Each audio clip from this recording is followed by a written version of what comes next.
Hello guys, Monday morning நான் எந்திரிச்சதுமே பாப்பாவும் என் கூட சேர்ந்து எந்திரிச்சிட்டா. என்னை தூக்குன்னு சொல்லிட்டு சரியான அடம் பிடிச்சிட்டு இருந்தா. இதில் என்னத்தை நான் வந்து காலையில் சாப்பாடு செய்யறதுன்னு சொல்லிட்டு யோசிச்சுட்டே இருக்கும் போது தான் ஈஸியான ஒரு ரெசிபி ஞாபகம் வந்தது. எனக்கு என்ன செய்யறதுனே தெரியல, டக்குன்னு ஏதாவது செய்யணும் அப்படின்னா நான் வந்து இதுதான் செய்வேன். பாவம் மனுஷனுக்கு இது சாப்பிட்டு சலிச்சே போயிருக்கும். மார்னிங் பிரேக்ஃபாஸ்ட் வந்து ஈஸியாகவும் இருக்கணும், அதே டைம் வந்து ஹெல்த்தியாகவும் இருக்கணும் அப்படின்னா நீங்கள் வந்து கண்டிப்பாக அந்த ரெசிபியை ட்ரை பண்ணி பார்க்கலாம்.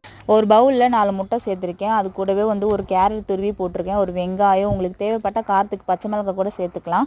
தேவையான அளவு உப்பு, சிக்கன் மசாலா, கரம் மசாலா, அப்புறம் இந்த ஓட்ஸை வந்து பவுடர் பண்ணி வச்சுருக்கேன்.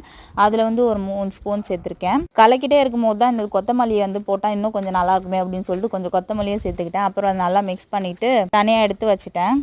நேற்று நைட்டே இட்லி மாவுக்கு அரிசியெல்லாம் ஊற வச்சுருந்தேன். அதை வந்து காலையிலே வந்து கிரைண்டரில் போட்டு விட்டுட்டேன். பாப்பாவுக்கும் வந்து ஹெல்த் மிக்ஸ் வந்து ரெடி பண்ணிட்டேன். அப்புறம் இந்த ஓட்ஸ் ஆம்லேட்டுக்கு கொஞ்சமாக பட்டர் தடவிட்டு நம்ம நார்மலாக ஆம்லேட் எப்படி எடுப்போமோ அந்த மாதிரி போட்டு எடுத்துட்டா ரொம்பவே சூப்பரான ஹெல்த்தியான பிரேக்ஃபாஸ்ட் ரெடி ஆகிடுச்சு.